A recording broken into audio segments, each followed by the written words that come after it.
Ողջույն հարգելի հետևորդներ, մենք ուղիղ եթերում ենք, դուք դիտում եք ABC լուրերի ժամը 15-ի թողարկումը, ես Գառնիկ Թաֆյանն եմ, կարևորի մասին նախ համառոտ։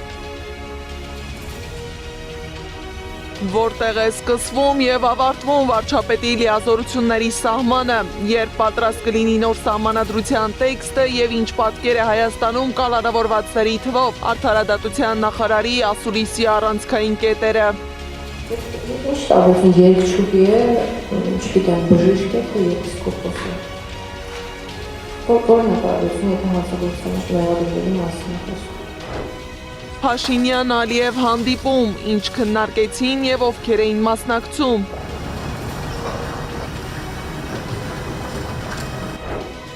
Արդար դատաստանը սկսվում է խղճից, այլ ոչ թե հրահանգից, կանադահայոց թեմի առաջնորդի ուղերձը իրավաբանական համայնքին։ Պատվիրատուն Ադրբեջանն է, թիրախը Սփյուռքը, ինչ քաղաքականություն է որդեգրել Ադրբեջանը քարոզչական դաշտում։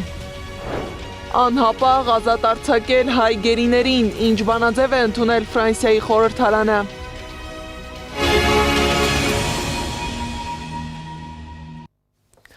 Փաշինյանն ու Ալիևը հանդիպել են Աբու Դաբիում, այս անգամ ոչ թե ոտքի վրա, այլ նախապես պայմանավորված ու արարողակարգային բոլոր նորմերը պահելով։ Հայաստանից ներկա էր փոխվարչապետ Մհեր Գրիգորյանը, արտգործնախարար Արարատ Միրզոյանը, ազգային ժողովի փոխնախագահ Ռուբեն Ռուբինյանը, անվտանգության խորհրդի քարտուղար Արմեն Գրիգորյանը։ Ըստ կառավարության տարածած հայտարարության երկու երկրները ողջունել են խաղաղության գործընթացում արձանագրված առաջընթացը։ Ըստ Փաշինյանի ու Ալիևի երկու հասարակություններն էլ տեսնում են խաղաղության իրական օգուտները առօրյայում, քննարկել են թրիփի եւ այլ ենթակառուցվածքների նախագծերի իրականացումը։ Հիշեցնեմ, որ Նիկոլ Փաշինյանն այսօր Աբու Դաբիում մասնակցելու է Զայեդ մարդկային եղբայրության մրցանակաբաշխությանը։ Իսկ Բիշքեկում կայացած B5+1 բիզնես ֆորումում Միացյալ Նահանգների նախագահի Կենտրոնական Ասիայի հարցերի հատուկ դեսպանորդը հայտարարել է, որ TRIP նախագիծը պատմական քայլ է Հարավային Կովկասում ուժեղ փոխկապակցված տնտեսություններ կառուցելու եւ կայուն խաղաղություն պահպանելու համար։ Հայ-թուրքական սահմանը կբացվի մարտին, հայտարարել է Թուրքիայի խորհրդարանի նախկին падգամավոր Կարո Փայլյանը։ Ադրբեջան-Հայաստան խաղաղության գործընթացի կայունացումը մեծապես կախված է այն քայլերից, որոնք առաջիկայում կձեռնարկի Թուրքիան, գրել է նա։ Սակայն Ադրբեջանը խաղաղության դիմաց ունի պահանջների մի ամբողջական ցուցակ, որոնց թվում է մեր երկրի սահմանադրության փոփոխությունը։ Մարտին նոր սահմանադրության տեքստը պատրաստ կլինի, հայտարարել է Արդարադատության նախարար Սրբուհի Գալյանը։ Նրա խոսքով սահմանադրության փոփոխության հանրաքվեի իրականացման վերաբերյալ կոնկրետ ժամկետ այս պահին չկա։ Եկող տարվա համար մեր առաջնահերթություններն են իհարկե նոր սահմանադրության տեքստի վերջնականացումը, եւ դա ակնկալվում է իրականացնել առաջիկա կիսամյակի ընթացքում, չենք շահվելու նաեւ այն ժամկետներից, որոնց մասին որ ես նախորդի խոսել եմ բազմիցս, եւ մեր աշխատանքների ամփոփման ամիսը մարտ ամիսն է շարունակում մնալ, այսինքն մարտին մենք ունենանք տեքստ, որը հրապարակման ենթակա այլևս կլինի։ Վարչական իրավախախտումների վերաբերյալ օրենսգիրքը ուղարկվել է վարչապետի աշխատակազմ եւ առաջիկայում կքննարկվի նաեւ նախարարական կոմիտեներում։ Հույս ունենք, որ առաջին 6 ամիսների ընթացքում կկարողանանք վարչական իրավախախտումների վերաբերյալ նոր օրենսգիրքը արժանացնել կառավարության հավանությանը։ Կալանքը որպես խափանման միջոց ընտրելու դեպքերը հստակ նվազել են, համոզված է Արդարադատության գերատեսչության ղեկավարը։ Ավելին, վստահ է, որ Հայաստանում քաղբանտարկյալներ չկան։ Լրագրողի հարցին, ինչու է վերջին շրջանում կալանքը հաճախ կիրառվում որպես խափանման միջոց, նախարարը պատասխանել է, որ դա բացարձակ չի համապատասխանում իրականությանը։ Կալանքի այլընտրանք են տնային կալանքն ու վարչական հսկողությունը։ Վարդ իրականացնող մարմինները կատարում են իրենց աշխատանքը, քաղաքական պաշտոն զբաղեցնող անձինք չեն կարող պատասխանատու լինել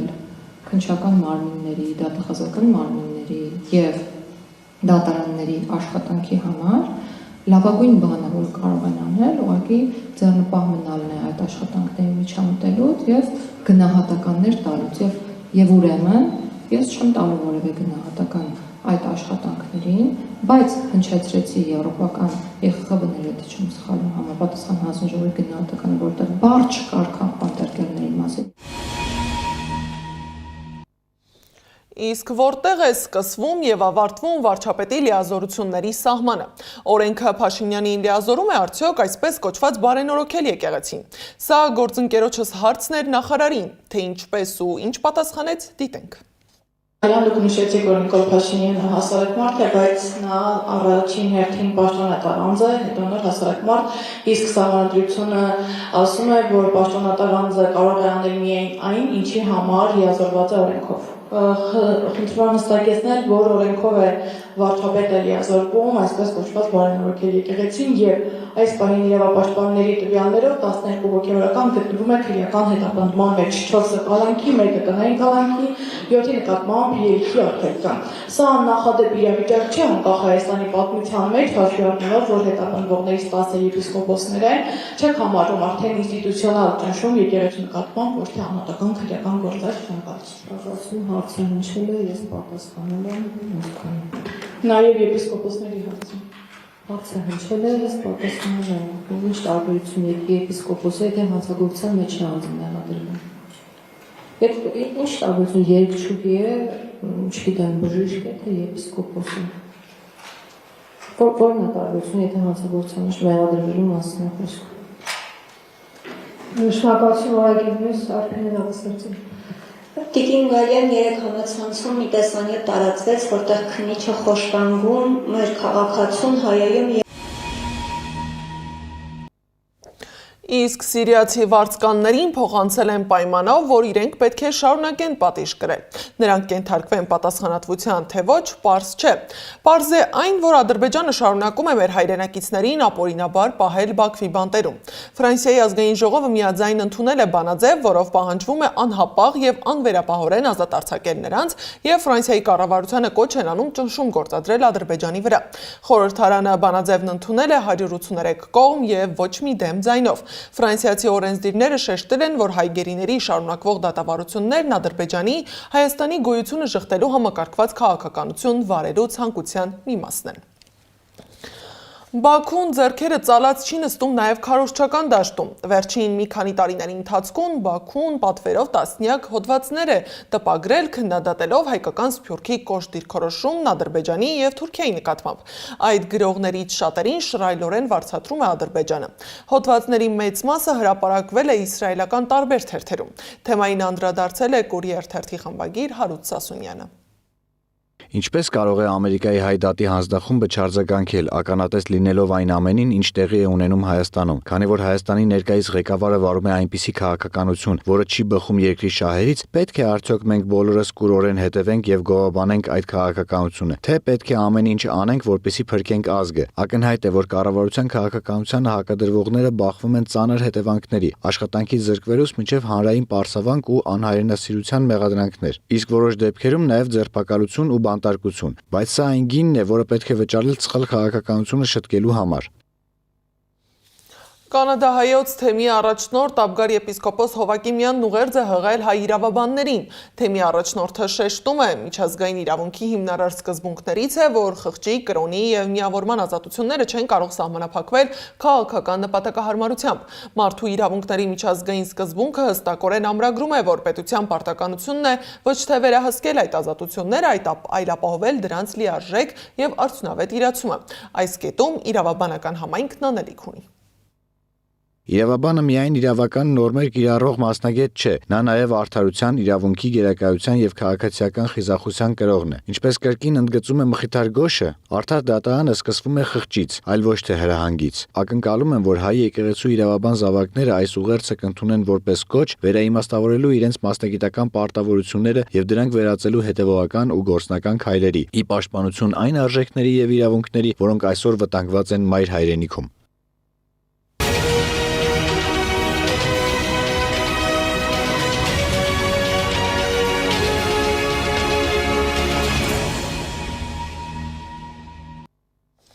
Իրանի եւ Միացյալ Նահանգների միջև առաջիկա բանակցության պլանավորումն ավարտվել է, իսկ տեղի վերաբերյալ խորհրդակցությունները շարունակվում են, հայտնել է ԱԳՆ մամուլի քարտուղար Էսմայել Բաղային։ Նա շնորհակալություն է հայտնել բոլոր բարեկամ երկրներին, որոնք պատասխանատու մոտեցմամբ եւ բարի կամքի դրսեւորմամբ ջանքեր են գործադրել դիվանագիտական գործընթացի պայմաններ ստեղծելու համար։ Մեծ Բրիտանիայի նախկին արքայազնը լքել է Վինդզորի իր շքեղ առանձնատունը հանցագործ Ջեֆրի Էփշտեյնի հետ ունեցած կապի մասին նոր բացահայտումներից հետո։ 65-ամյա նախկին արքայազնը հույս ուներ ավելի երկար մնալ Ռոյալ Լոջում, Վինդզորի իր տասնամյակների տանը, սակայն երկուշաբթի գիշերը նրան գաղտնի տեղափոխել են Սանդրինգհեմի թագավորի Նորֆոլկի կալվածքի մի տնակ։ Միջազգային լուրերը ռեպորտաժում։ Միացյալ Նահանգներն իրանական անօդաչու թռչող սարք է խոցել Արաբական ծովում, որը մոտեցել էր Աբրահամ Լինկոլն ավիակրին։ Սպիտակ տունը նշել է, որ չնայած միջադեպին, Միացյալ Նահանգների եւ Իրանի միջև բանակցությունները կկայանան այս շաբաթվա վերջին։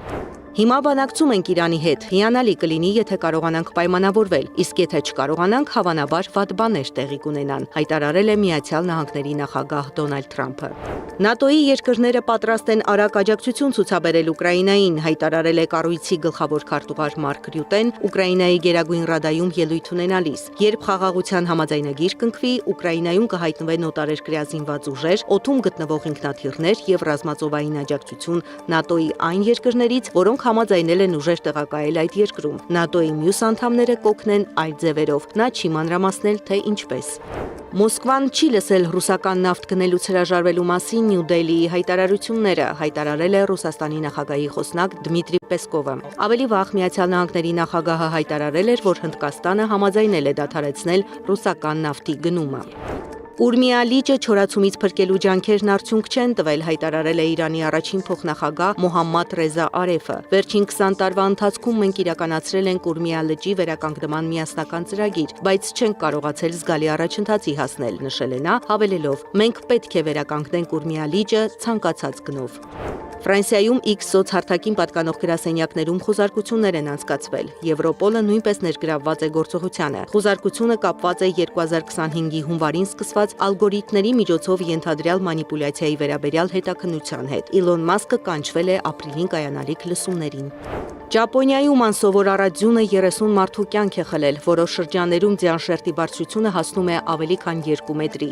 Բրազիլիայում էլ զբոսաշրջիկները 2 ժամ մնացել են 60 մետր բարձրության վրա ատրակցիոնի անսարքության պատճառով։ Մոտ 40 մարդու ստիպված են եղել իջեցնել պարանների ու սանդուղքի միջոցով։ Զարա Սարգսյան, Անդրանիկ Մանսուրյան, ABC Media։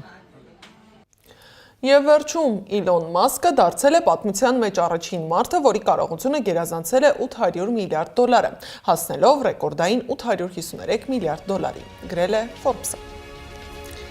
Այս ժամի համար նախատեսել էինք այսքանը, շարունակեք հետևել մեզ YouTube-ում, Facebook-ում, Telegram-ում, WhatsApp-ում, Instagram-ում ու TikTok-ում կամ այցելեք մեր պաշտոնական կայք www.abcmedia.am։ Լուրերի գլխավոր թողարկումը ժամը 18-ին։